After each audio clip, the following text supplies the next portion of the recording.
Picture this. You've been on dating apps for 2 years. Optimized profile, great photos, interesting bio. You match with someone who seems perfect. Great conversation, real connection building. You suggest meeting up. She agrees enthusiastically. Then suddenly, radio silence. She vanishes. You go back to swiping. 3 weeks later, same pattern. Different woman, identical result. You're wondering what the hell is happening to dating. What if I told you that what you're experiencing isn't personal failure? What if I told you that you're witnessing the complete economic collapse of the modern dating market? That the entire system of romantic pair bonding has entered a death spiral, destroying both men and women simultaneously? Millions of people are experiencing this right now. Attractive, successful, interesting people doing everything right. Optimizing profiles, working out, building careers, putting themselves out there, getting absolutely nowhere. The market isn't rewarding quality anymore. It's broken at a fundamental level. I've watched markets collapse before. Economic systems, empires, civilizations. The pattern is always identical. What's happening in modern dating is textbook market failure. The kind that takes generations to recover from.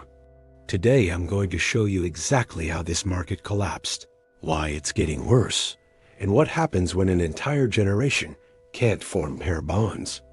What you're about to learn is brutal. This isn't advice on how to get dates.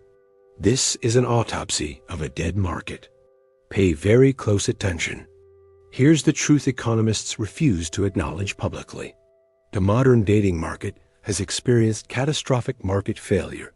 Supply and demand have become so distorted that the system can no longer efficiently allocate romantic partners.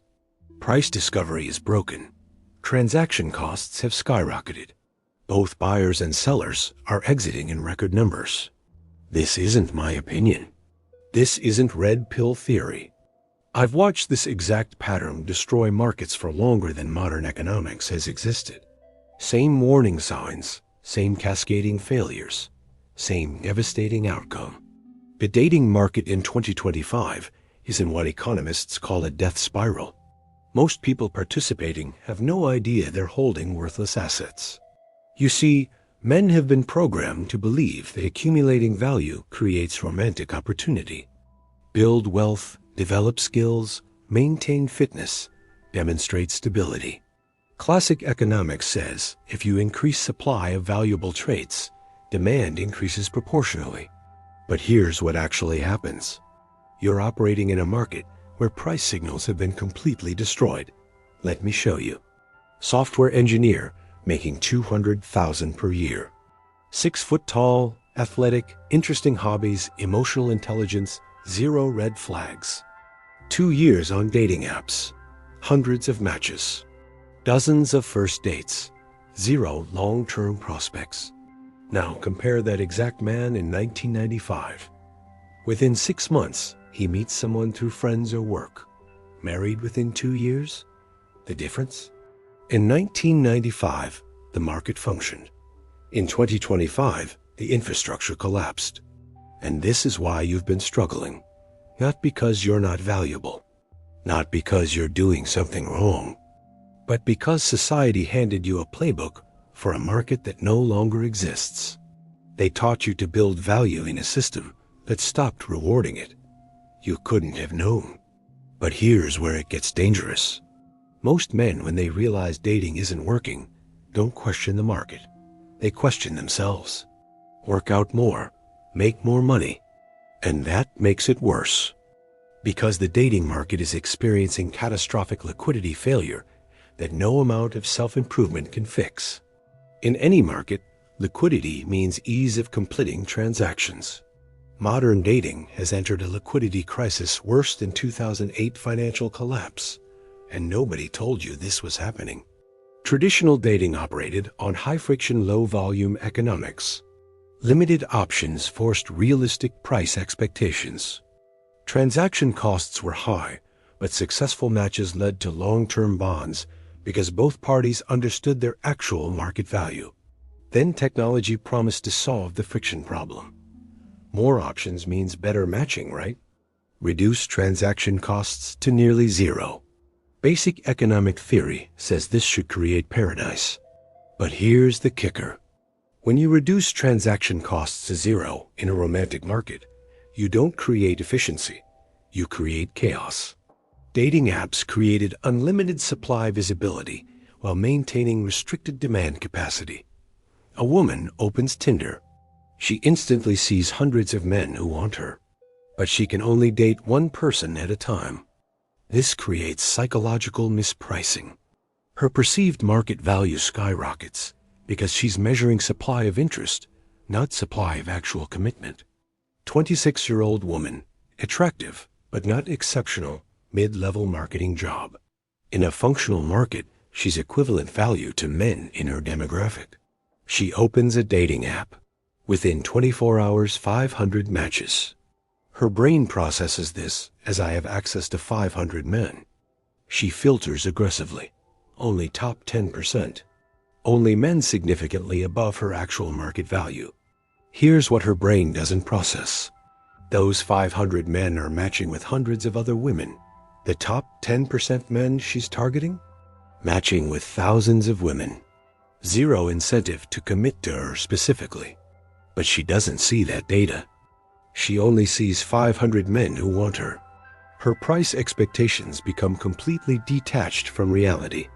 And this is where the death spiral begins.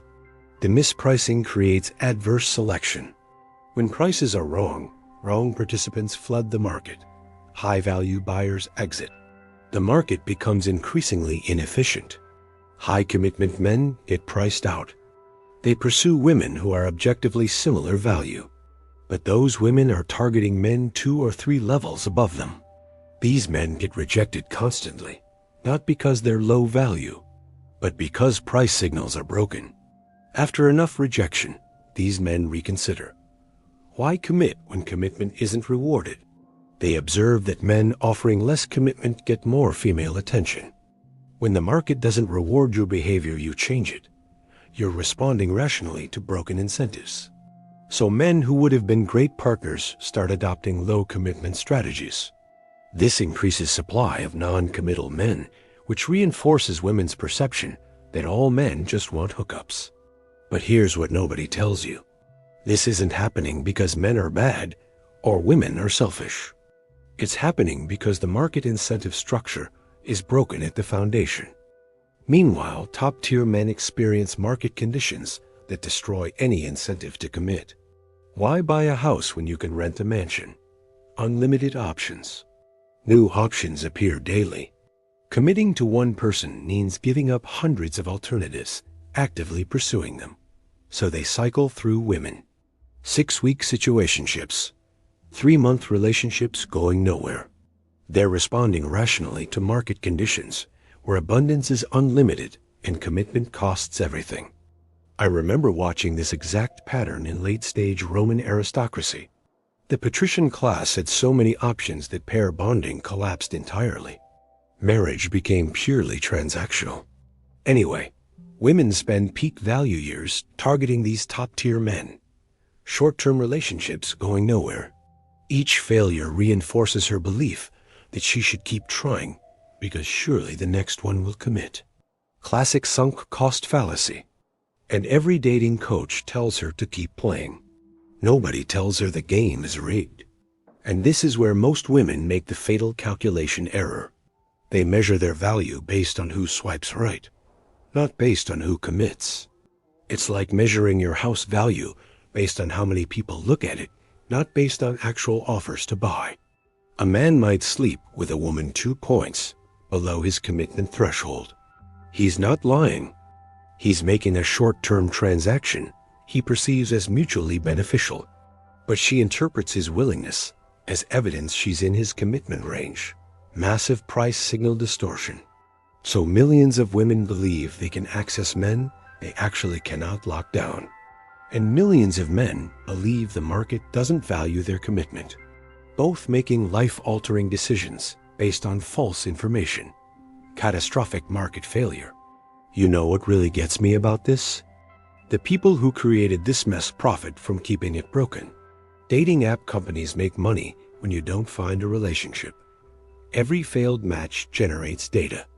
Every ghosting keeps you swiping. Every disappointing date is revenue. Their business model requires market failure.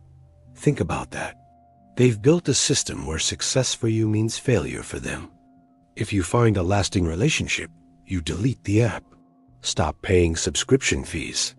Their profit is directly tied to your loneliness.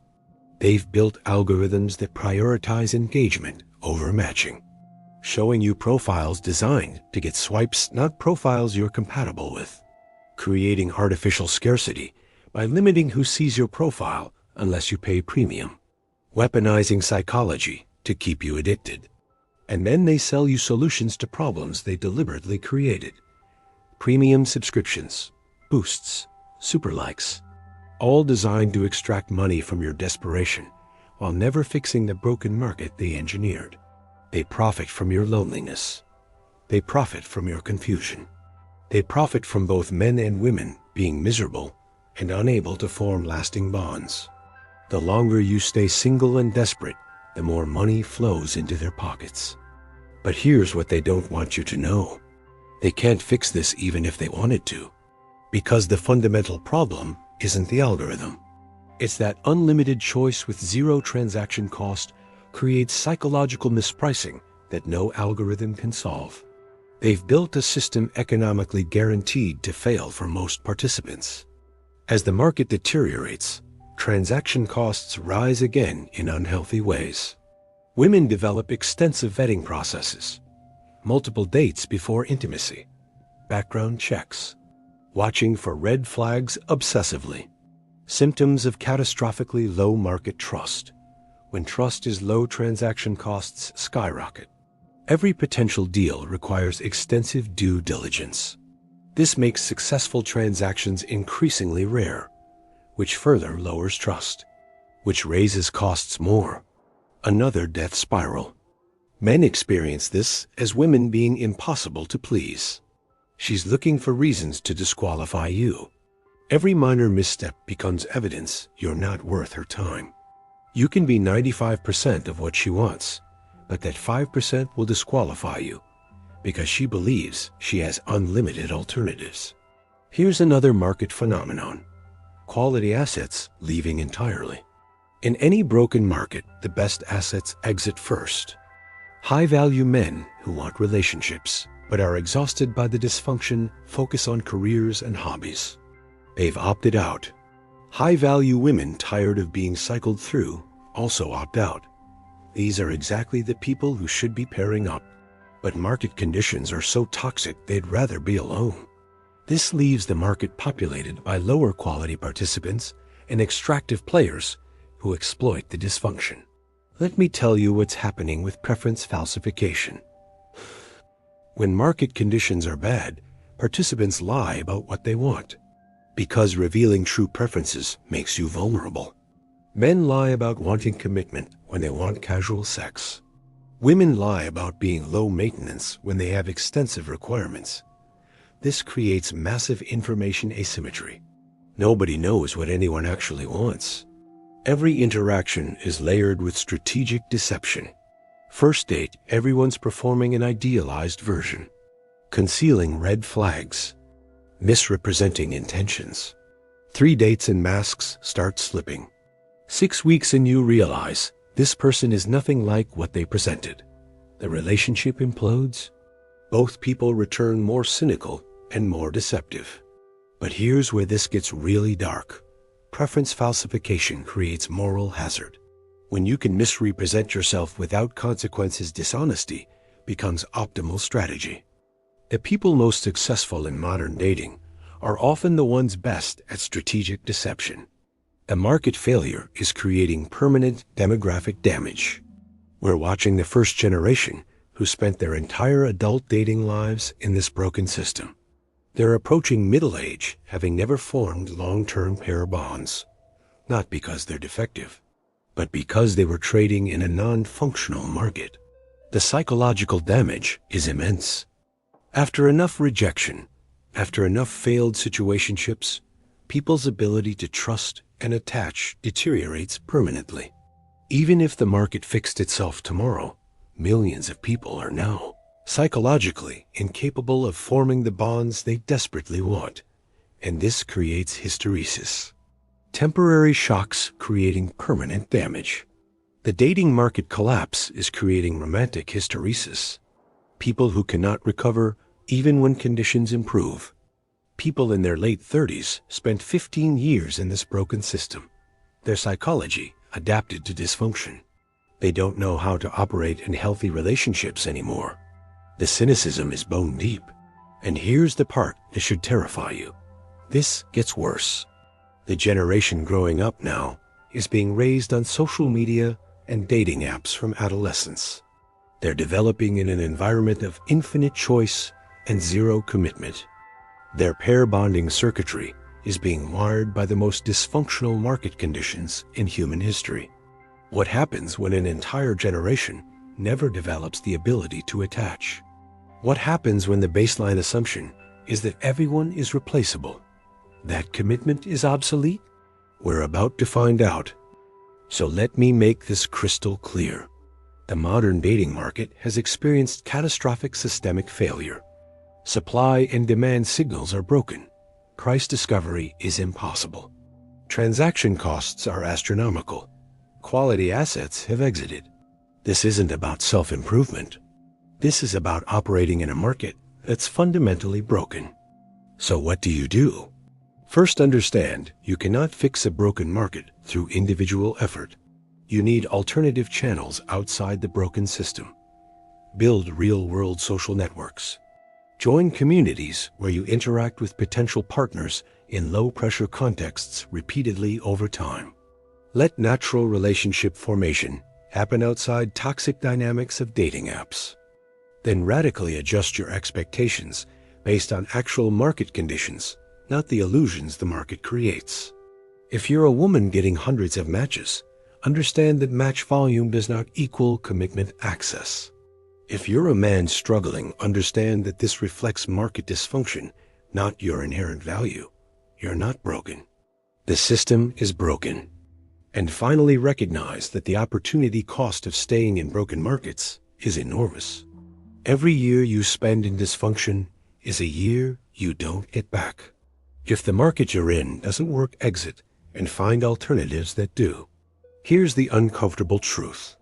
Most people hearing this will not escape the broken market. They'll keep swiping. Keep hoping the next match will be different. They waste years in a system designed to extract value from their loneliness while never delivering successful pair bonding. This is what I've observed across millennia. The people who recognize structural failure early and adapt survive. The people who keep trying to succeed in broken systems destroy themselves. The market doesn't care about your effort. It operates purely on incentives. And right now, the incentives are catastrophically misaligned. The choice is yours. You can keep participating in a market that's broken beyond repair and wonder why nothing works. Or you can accept these brutal economic realities and start building relationships through alternative channels that haven't been destroyed by technology and financialization. I'll be watching.